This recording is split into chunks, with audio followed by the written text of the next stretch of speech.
नमस्कार मंडळी, श्री स्वामी समर्थ. मी संध्या. माझ्या चॅनलमध्ये तुम्हा सर्वांचं खूप खूप मनापासून स्वागत करते.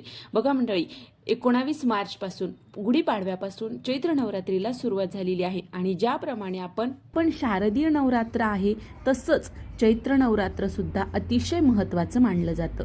हे बघा, आपण ज्याप्रमाणे शारदीय नवरात्रामध्ये आपण आपल्या कुलस्वामिनीची ओटी भरतो, तिची सेवा करतो, तसंच आपल्याला चैत्र नवरात्रामध्ये पण आपल्या कुलस्वामिनीची ओटी भरायची आहे. आता ओटी कधी भरायची तर बघा, आता तुम्ही सप्तमीला भरू शकता, अष्टमीला भरू शकता किंवा नवमीला सुद्धा तुम्ही ओटी भरू शकता. तर बघा मंडळी, यावर्षी चैत्र नवरात्रामध्ये तुम्ही 25 मार्चला, 26 मार्चला किंवा 27 मार्चला तुम्ही देवीची ओटी नक्की भरू शकता. हे बघा, कोणी कोणी तर 9 दिवस आईची ओटी भरतात. हे बघा, आपण कितीही सेवा केल्या, कितीही वेगळे व्रत वैकल्य केले तरी पण जर आपण आपल्या कुलस्वामिनीची सेवा जर नाही केली, आपल्या कुळदेवीची जर सेवा नाही केली तर तोपर्यंत कोणतीही आपले घरातले जे काही कामं असतात ते लवकर मार्गी लागत नाहीत. तर बघा, आता त्यामुळे आपल्याला प्रत्येकाला आई भगवतीची सेवा ही करायचीच आहे, आपल्या कुलस्वामिनीची सेवा करायची आहे आणि आता तिची ओटी भरायची आहे. तर हे बघा, आता ओटी कधी भरू शकता, कुठे भरू शकता तर हे बघा, जर तुम्हाला शक्य झालं तर तुम्ही आपले 3.5 शक्तिपीठापैकी तुमची जी कुठली कुलस्वामिनी असेल तिच्या मूळ पीठावर जाऊन जर तुम्हाला शक्य झालं तर आवर्जून तिथे जाऊन तुम्ही तिची ओटी भरा, खना नारळाने ओटी भरा, तिचा मान सन्मान करा. आणि जर शक्य नाही तर आपण आपल्या घरी सुद्धा सेम त्याचप्रमाणे आपल्या घरी सुद्धा तुम्ही ओटी भरू शकता, तिचा मान सन्मान करू शकता. आणि जर तुम्हाला घरी तुम्ही घटस्थापना केली असेल तर घटस्थापनेच्या समोर तुम्ही ती देवीची ओटी भरू शकता. आणि जर तुमच्या जवळ कुठे एखादं तुमचं म्हणजे तुमचं ग्रामदैवत असेल किंवा तुमच्या शेजारी जवळ कुठे मंदिर असेल देवीचं, कुठल्याही देवीचं असो, तुम्ही तिथे जाऊन सुद्धा देवीची ओटी भरू शकता.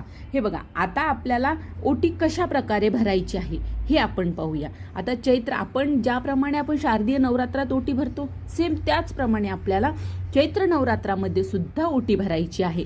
आता सप्तमीला भरू शकता, अष्टमीला, नवमीला तुम्ही कधीही ओटी भरू शकता. आता बघा, ओटी कशी भरायची आणि त्या ओटीचं काय करायचं नंतर आपण हे पाहूया. हे बघा, ओटी कशी भरायची तुम्हा सर्वांना माहिती आहे. आपल्या चॅनलवर त्याचा पूर्ण व्हिडिओ आहे. मी लिंक त्याची डिस्क्रिप्शनमध्ये तुम्हाला देईल, तुम्ही तिथेही पाहू शकता. मी थोडक्यात सांगायचा प्रयत्न करते.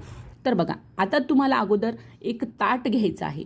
आता जर तुम्ही घरी देवीची ओटी भरत असाल तर तुम्हाला एक ताट घ्यायचं आणि देवीची ओटी डायरेक्ट खाली नाही ठेवायची, ती आपल्याला एक पाट वगैरे काहीतरी घ्या आणि पाटावर ठेवायची आहे. तर एक ताट घ्या, त्या ताटामध्ये साडी घ्या. आता साडी कुठल्या प्रकारची घ्यायची तर तुम्ही साडी सिल्कची घेऊ शकता, यथाशक्ती तुम्हाला जशी घडेल तशी तुम्ही घेऊ शकता, पण शक्यतो सिल्कची घ्यायची किंवा मग कॉटनची साडी घ्यायची.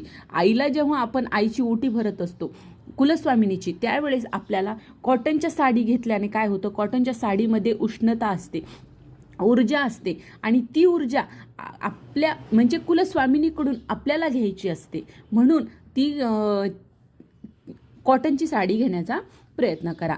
यथाशक्ती तुम्हाला जी होईल तुम्ही ती साडी घेऊ शकता. साडी घ्यायची, ब्लाऊज पीस घ्यायचा. हे बघा, खूप जणांचं कसं असतं ना, असं म्हणतात की साडीमध्ये ब्लाऊज पीस आहे मग वरतून कशाला ब्लाऊज पीस ठेवायचं, पण असं करायचं नाही. आपल्याला साडीमध्ये जरी ब्लाऊज पीस असलं तरी आपल्याला ओटी भरायची आहे, त्या साडीच्या वर आपल्याला ओटी भरायची आहे आणि डायरेक्ट साडीवर ओटी नाही टाकायची. म्हणून खाली ब्लाऊज पीस घ्यायचं, कुठलंही ब्लाऊज पीस घ्या तुम्ही, ब्लाऊज पीस घ्यायचं, त्याच्यावर आपल्याला तांदूळ टाकायचे आहेत.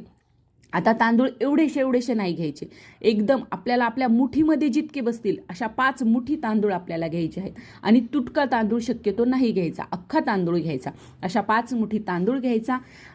एक नारळ घ्यायचं, अख्खं आपल्याला पूर्ण सोललेलं घ्यायचं नाही, शेंड्या असतील असं नारळ घ्यायचं.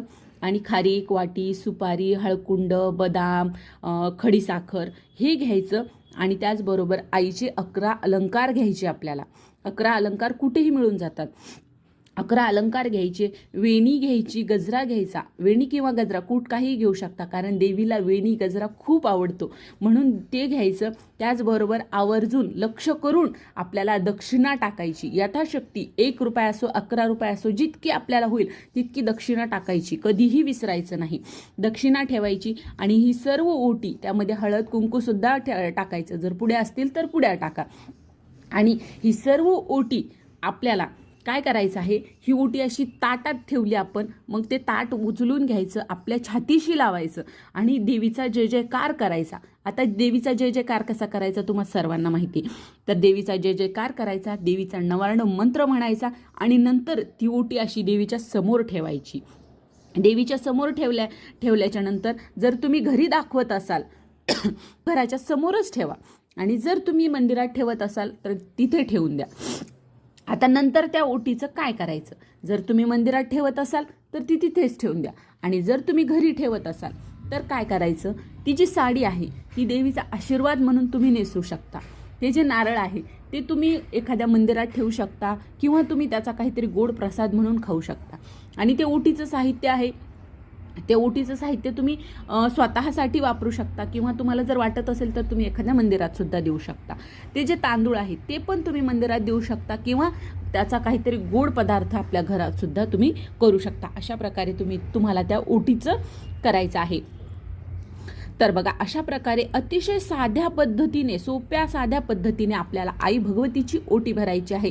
आणि आवर्जून जर तुम्हाला शक्य झालं तर तुम्ही मंगळवारी भरा, अष्टमी आहे तुम्ही अष्टमीला भरू शकता किंवा गुरुवारी 9वीला भरू शकता. तुम्हाला जेव्हा शक्य होईल तेव्हा तुम्ही या दिवसामध्ये आपल्याला आई भगवतीची ओटी भरायची आहे. आणि तुम्हाला शक्य झालं तर तुम्ही घरी भरा, जर मंदिर असेल जवळ तर तिथे जाऊन भरा. पण प्रत्येकाने या नवरात्रामध्ये आपल्याला आपल्या आई भगवतीची ओटी भरायची आहे. बघा, आपल्याला आपल्या आई भगवतीची ओटी जर भरली तर आपल्या घरामध्ये कधीही कुठल्याही प्रकारची कमतरता भासत नसते.